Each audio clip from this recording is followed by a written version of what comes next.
દાંતની અંદર દુખાવો થાય તો કોઈ પણ પ્રકારની દવા વગર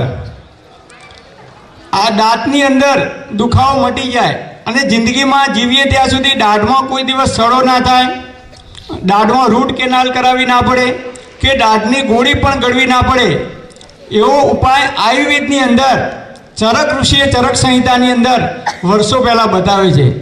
તો સૌથી પહેલાં આપણે જોઈએ કે દાઢની અંદર દુખાવો કેમ થાય છે। તો દાઢની અંદર સડો થાય। હવે દાઢની અંદર સડો કેમ થાય છે?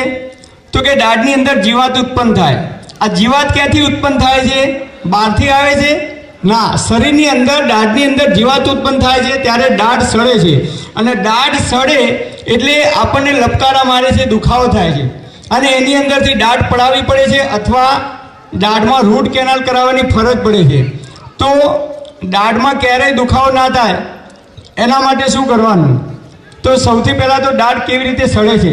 તો આપણે જ્યારે પણ ખોરાક ખાઈએ છીએ, દાળ ભાત શાક રોટલી સફરજન ચીકુ કોઈ પણ આઈસ્ક્રીમ ખાઈએ કે ચોકલેટ ખાઈએ, કોઈ પણ વસ્તુ આપણે જ્યારે ખાઈએ છીએ મોઢાની અંદર ત્યારે એ અનાજના ઝીણા ઝીણા કણ છે, એ કણ આપણી દાઢની અંદર ભરાઈ રહે છે અને એ કણ અનાજના જ્યારે સડે છે ત્યારે એની અંદરથી જીવાત ઉત્પન્ન થાય છે અને એની અંદરથી દાઢમાં સડો આવે છે અને દાઢ પડાવવી પડે છે અથવા દાઢમાં દુખાવો થાય છે અને છેવટે રૂટ કેનાલ કરાવવાની પણ ફરજ પડે છે। તો દાઢની અંદર દુખાવો ના થાય કે જીવાત ઉત્પન્ન ના થાય એના માટે શું કરવાનું? ખીચડી હોય કે ભાત હોય તો એને ડસ્ટબિનની અંદર મૂકી દઈએ તો 4-5 દિવસ કે 10 દિવસ થાય એટલે એની અંદરથી દુર્ગંધ ઉત્પન્ન થાય છે, એની અંદરથી જીવાણુ ઉત્પન્ન થાય છે। એ જ રીતે ખોરાક જ્યારે સડે છે ત્યારે એની અંદરથી જીવાત ઉત્પન્ન થાય છે। તો દાઢની અંદર ક્યારેય દુખાવો ના થવા દેવો હોય તો એક વાત યાદ રાખજો, કોઈ પણ પ્રકારની આપણે વસ્તુ ખાઈએ કે તરત જ મોઢું સાફ કરી દેવાનું।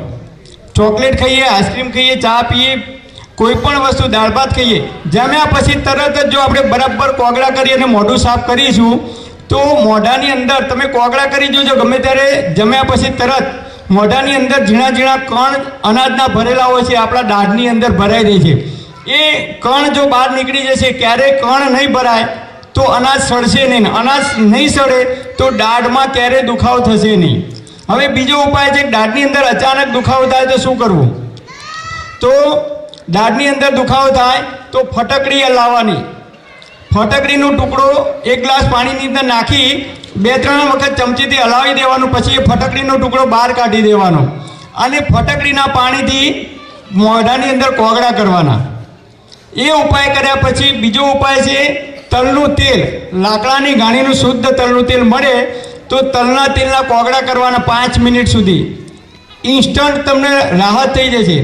એના પછી ત્રીજો ઉપાય છે સરસવનું તેલ, ગામડાની અંદર જેને સરસ્યું કહેવામાં આવતું હતું, સરસવના તેલને રૂના પૂમણાવાળું કરી અને જ્યાં દાઢમાં દુખાવો થતો હોય એ જગ્યાએ સરસવના તેલનું પૂમણું મૂકી દેવાનું, તમને ઇન્સ્ટન્ટ રાહત થશે।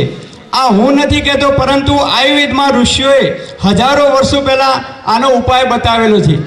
એ ના મળે તો લવિંગ હોય તો લવિંગનું તેલ અત્યારે બજારની અંદર મળે છે, મેડિકલ સ્ટોરમાં પણ લવિંગના તેલનું પૂમણું મૂકીએ તો પણ દાઢની અંદર તરત જ રાહત થાય છે, અથવા લવિંગને વાટી અને દાઢની અંદર ભરી દેવામાં આવે।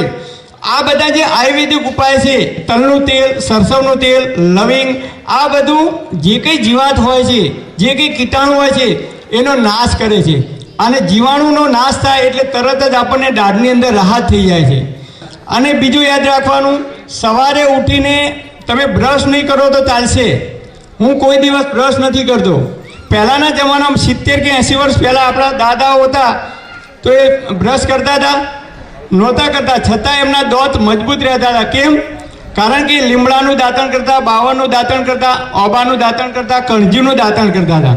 અને અત્યારે આપણે સારામાં સારી ટૂથપેસ્ટ વાપરીએ છીએ, મોંઘામાં મોંઘા બ્રશ વાપરીએ છીએ, ઘણા લોકો 2 ટાઈમ બ્રશ કરે છે છતાં એમને દાઢમાં દુખાવો ઉપડે છે, એવા મેં કેટલાય કિસ્સા જોયા છે। તો કેમ આવું થાય છે? આપણે મોંઘા મોંઘી ટ્યુબ વાપરીએ છીએ, સારામાં સારા બ્રશ વાપરીએ છીએ, છતાં ઘણા બધા લોકોને દાઢ પડાવવી પડે છે, દાઢની અંદર રૂટ કેનાલ કરાવવી પડે છે। કેમ? તો જમ્યા પછી તરત જો તમે પાણીથી કોગળા કરવાનું રાખશો તો જિંદગીમાં ક્યારેય તમારી દાઢની અંદર સડો નહીં થાય।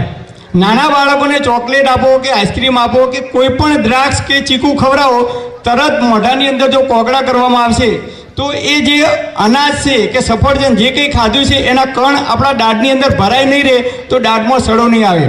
તો સવારે ઉઠીને બ્રશ કરવાની જગ્યાએ શું કરવાનું? તો અડધી ચમચી હળદર લેવાની. હળદર એન્ટીઓક્સિડન્ટનું કામ કરે છે, એન્ટીબાયોટિકનું કામ કરે છે. કેન્સરના જીવાણુને નાશ કરવામાં હળદર મદદરૂપ થાય છે. આવું વૈજ્ઞાનિકોએ આજે શોધ્યું, મતલબ કે અત્યારના યુગમાં શોધ્યું. હજારો વર્ષો પહેલાં ભાગવત ઋષિએ અષ્ટાંગ હૃદય નામના ગ્રંથની અંદર હળદરનો ઉલ્લેખ કરેલો છે કે કેન્સરના જીવાણુને નાશ કરવામાં મદદરૂપ થાય છે.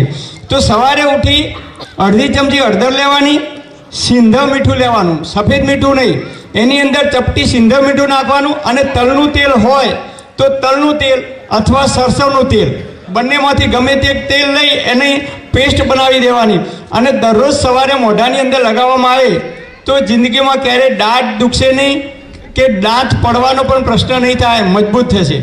તો આપ સૌ મોટી સંખ્યામાં અહીંયા ઉપસ્થિત થયા એ બદલ આપ સર્વેનો ખૂબ ખૂબ આભાર. ચાલો ઉઠીને સંમતિ કરજો.